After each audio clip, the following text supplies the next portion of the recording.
The most corrupt president in history, convicted felon Donald Trump, continues to pour out more racist flags. I mean, it strikes me as no surprise that his most recent appointee is a huge white supremacist.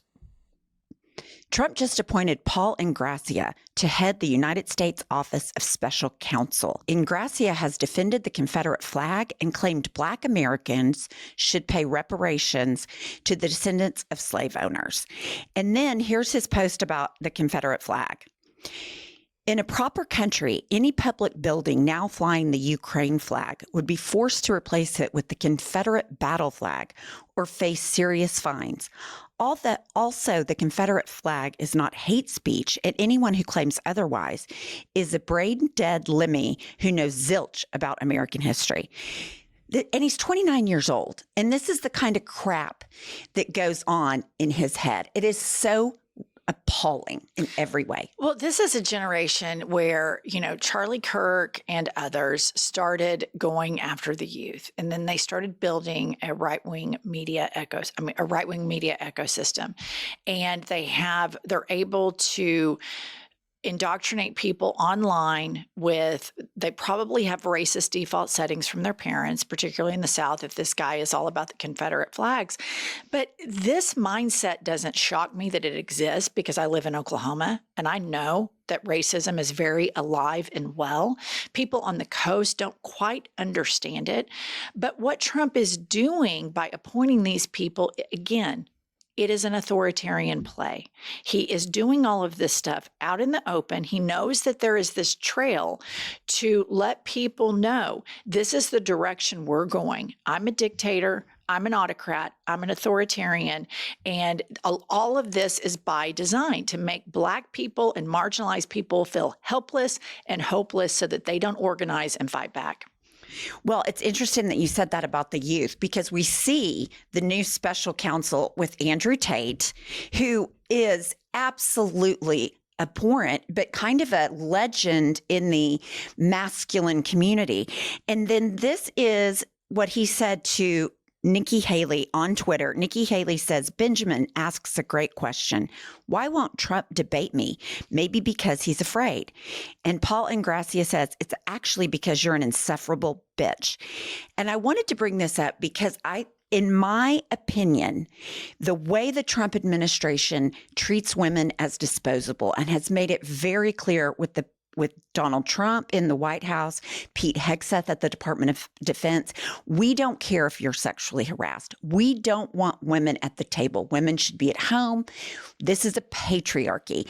Just like with the racism, this administration is against women, and it is clear as the nose on my face. Well, Trump calls, women nasty and has for a very long time.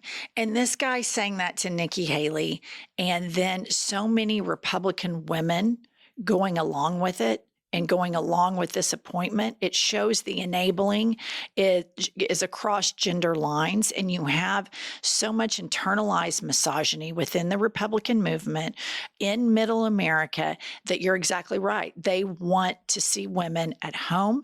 They don't want women in careers, because I would even argue women are not near as emotional as men. Agreed. From what I have seen of this administration, it's whining, complaining, titty baby, victim, Dan Bongino, or whatever, however you say his name. He was whining on Fox News the other day. Trump whines all the time. These men are so insecure and so inherently emasculated by their fragile egos that they have to demean everyone and everything around them to try to prove that they are, in fact, masculine, when all of their behavior shows that this is just like him saying that to Nikki Haley is just so weak to me. So it's like such low-hanging fruit. Well, this whole administration, I mean, I could go on and on and on about the internalized misogyny and my anger with women, but I'll save that for another day. And speaking of, you mentioned Charlie Kirk. Well, guess who was at the White House with Donald Trump this week? Here we go. Charlie Kirk called Martin Luther King Jr. a bad guy and called anti-segregation legislation a mistake. Trump hosted him at the White House yesterday, so that would have been on May 28th. And what I have to say about all that is The young men of this country are in a free fall for this kind of thing, for this Paul and Gracia, Andrew Tate, Charlie Kirk. And I think you're right. They're a slave to their insecurity. And this MAGA movement feeds that. It feeds them that they're better, that white men, white young men have been dealt a bad hand because women are accomplishing and achieving at a rate higher than they are. And it is gross. I am just appalled by all this. So it doesn't surprise me at all that Trump is surrounding himself with these people, because he always has surrounded himself with these people. And then when you're a convicted felon, it leaves the bottom feeders left to come over and support you. But again, all of this is intentional. This is an intentional, authoritarian, autocratic play. This is all by design, that he is surrounding himself with these people. And my issue is, I'm not shocked by any of this. None of this surprises me at all. This is just another day in Trump's America. My issue is, where is the Democratic plan? Why are we not coordinating an effort to call out these men for being the emasculated titty babies that they are? That is so shitty of Charlie Kirk to say that. So why don't we call him out? There seems to never be any counterattack to any of this, especially not from the Democrats. The fact that he's hanging out with all of these misfits, these bottom feeders, these flea bags at his goddamn flea market that he's turned into the Oval Office, and there's barely any response, there's barely any pushback. Again, all of that is by design. He's flooding the zone with, look at all of these pieces of shit that I surround myself by. And then they're sitting there talking about tariff policy or some crazy tweet he did. But this is intentional. This is what authoritarians do. And I'm not shocked by this. I'm not surprised by this, especially living in Oklahoma, knowing that people, when it gets right down to it, that act like they're cool, act like they're hip, act like they're open-minded, will triple Trump vote without even a second thought that they will do it. And they won't even feel any sense of betraying their gay friends, the women in their lives, the minorities in their lives. They do it with just complete impunity. It doesn't surprise me one bit, but what surprises me is that there isn't a more targeted attack on these men, because it's a layup. It's a layup to take down Charlie Kirk.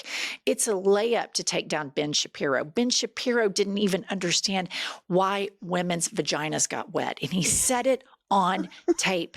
He said it on his podcast. It's a layup to take down Donald Trump. It's a layup to take down J.D. Vance. And they don't do it. And that's what I don't understand. I don't understand why the men that care about women, that care about the LGBTQ plus community, that see society more in a collective light versus a patriarchal light, I don't understand where the pushback is from this. That's my problem with it. I get that Trump's doing this. Doesn't shock me. Doesn't surprise me. Doesn't even really gross me out anymore. I'm grossed out that there's not a response, an equal response to it. I agree with you on that, because I think this would be the easiest thing on the planet. I mean, Trump is such an easy target. I mean, every single day from dawn to dusk, you could call Trump out. I mean, start with Caroline Leavitt, who sits up there and lies to the American people. Let's just focus on the men. Let's focus on the men. That's the issue. Is the Democratic Party just spent $20 million how to reach men. You know what the men liked about Trump? He was a fighter. He stands up and, he's rambling and all of that, but he acts like a tough guy. He's a fake tough guy. And if the Democrats would really stand up and fight, why is Pedro Pascal going so viral right now? Right. Because he's standing up for the most marginalized, and he is an icon for it. Why does Bernie Sanders go so viral? Because he stands up and he doesn't take shit, and he always stays on message. But there is this this real ambiguous message from the Democratic Party and from Democratic leaders that they are not just hammering these titty babies that whine and cry. Pete Hegseth whines, cries, victim. All of them, everybody in the administration is in a perpetual victim. It would be a layup to take these fuckers down. Yeah, and it makes me wonder, is it their ties to corporation that keep it from it? Lack of conviction, lack of a good strategy on the party? I mean, I don't know, but it just seems like it would be the easiest thing in the world.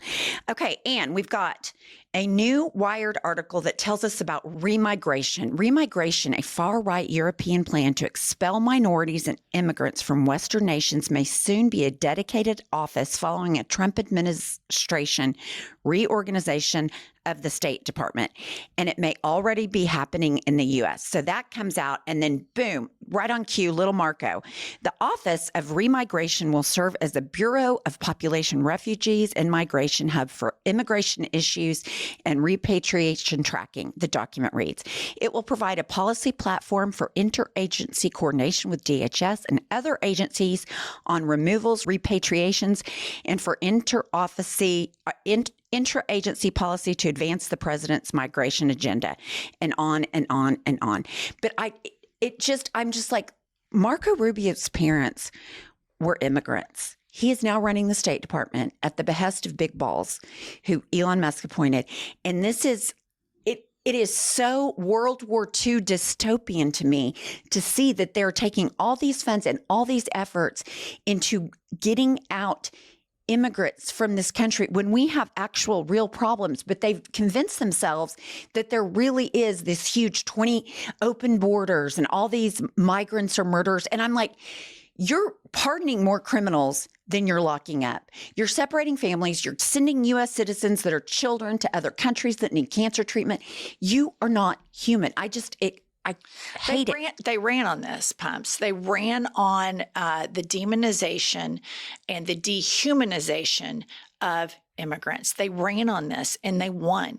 And they won because there is a huge anti-immigrant backlash, not just in the United States, but in other countries as well. But what is interesting that is happening right now is, as the world sees what's happening in the United States, there has been a Trump bump nationally to the opposite effect.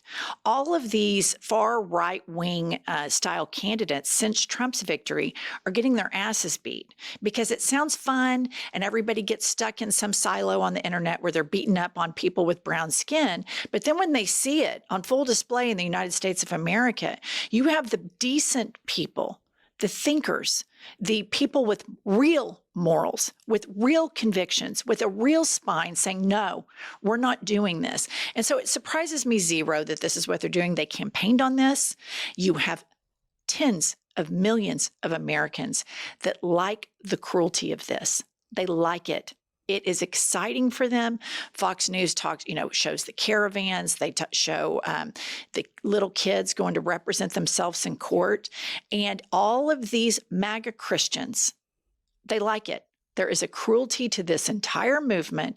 And the world where the MAGA Christians, the Christian nationalists, and these corrupt autocrats are combining is a cancer in this country. And if the Democrats don't get their messaging together and quit pussyfooting around and start attacking these people nonstop all day, every day in a unified front, they will continue to keep moving the goalposts and moving the goalposts and moving the goalposts. And I don't know if there will be a midterms, and I'm not being hyperbolic. No, I wish you were being hyperbolic, but I've thought the same thing. All right, that's what we have for today. Stick with us.